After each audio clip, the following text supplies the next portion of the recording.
पेटलाबाद के शहीद के परिजनों को अब तक नहीं मिली है राहत। घोषणाओं के 9 साल बाद भी वादे नहीं हुए पूरे। बदहाल हालत में कट रही है जिंदगी।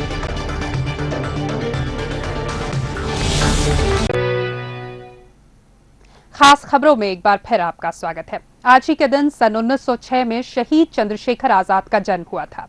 आजाद की शहादत को कौन नहीं जानता, लेकिन आज हम एक ऐसे शहीद की कहानी दिखाने जा रहे हैं जिनकी शहादत अब भूली बिसरी याद बनकर रह गई है। आलम यह है कि प्रशासन शहीद की मूर्ति बनाकर उनकी शहादत को भूल चुका है और शहीद के माता पिता मंदिर के बाहर नारियल बेचने को मजबूर है। जब भी मुझे घास काटने का काम मिलता है और खुरपी उठाकर बगीचे में जाता हूँ, उस वक्त माँ तेरी बहुत याद आती है। ऐसा लगता है तुम अभी डांट लगाओगी और कहोगी भगवान मिट्टी में मत खेल, लेकिन यहाँ ऐसा कोई नहीं कहता। माँ तेरे साथ साथ पिताजी की याद भी मुझे बहुत सताती है, लेकिन खुश हूँ कि यहाँ रहकर अपने घर और अपने देश के लिए कुछ कर रहा हूँ।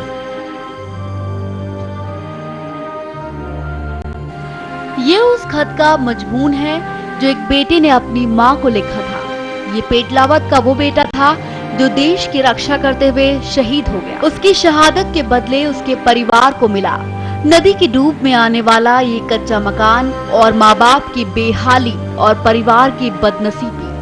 बोला था कि हाँ मिलेगा मिलेगा 13 लाख ने 20 लाख ने, कोई कहीं भी नहीं मिली। एकदम सब बोला था कि आपको कोई भी मिलेगा, कहीं भी मिलेगा, जमीन पेट्रोल पंप कहीं भी मिलेगा, तो कुछ भी नहीं मिला।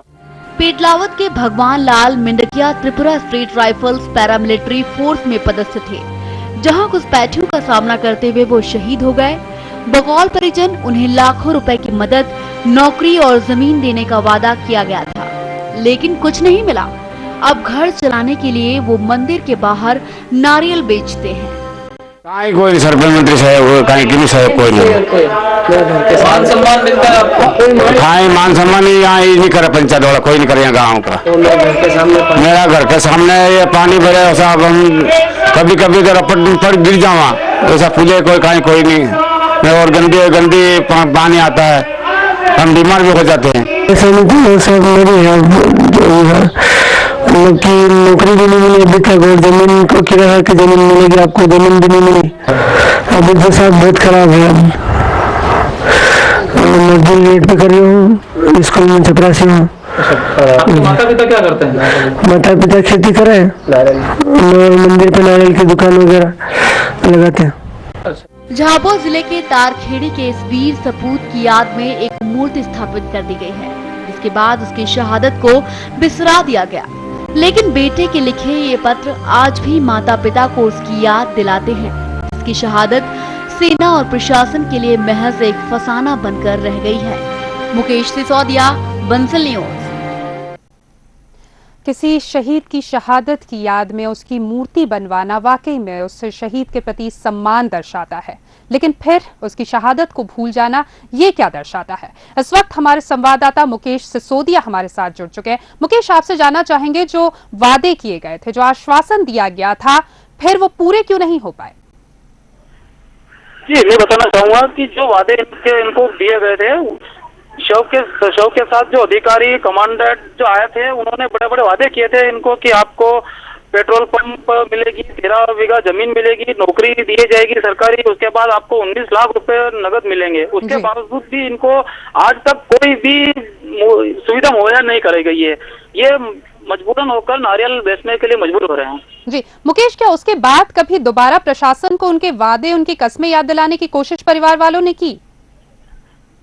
एक बार नहीं, कई बार इन्होंने लिखित में शिकायत की। वहाँ पर एक बार ये जाकर भी आए हैं, काफी दूर है त्रिपुरा स्टेट, और फिर भी अभी तक तो कोई भी इन्होंने नहीं किया है।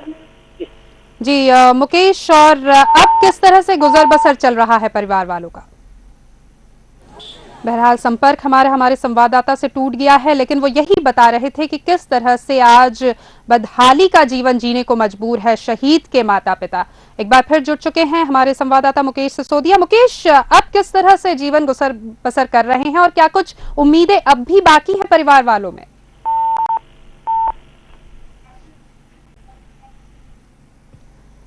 संपर्क शायद किसी वजह से नहीं हो रहा। बहरहाल ये बेहद दुर्भाग्यपूर्ण है कि वादे तो किए जाते हैं किसी शहीद की शहादत पर, लेकिन उसे पूरा करना प्रशासन को याद नहीं रहता। खास खबरों के खास बुलेटिन में फिलहाल इतना ही। आगे देखिए हमारी खास पेशकश बीजेपी का वीजा कब। नमस्कार।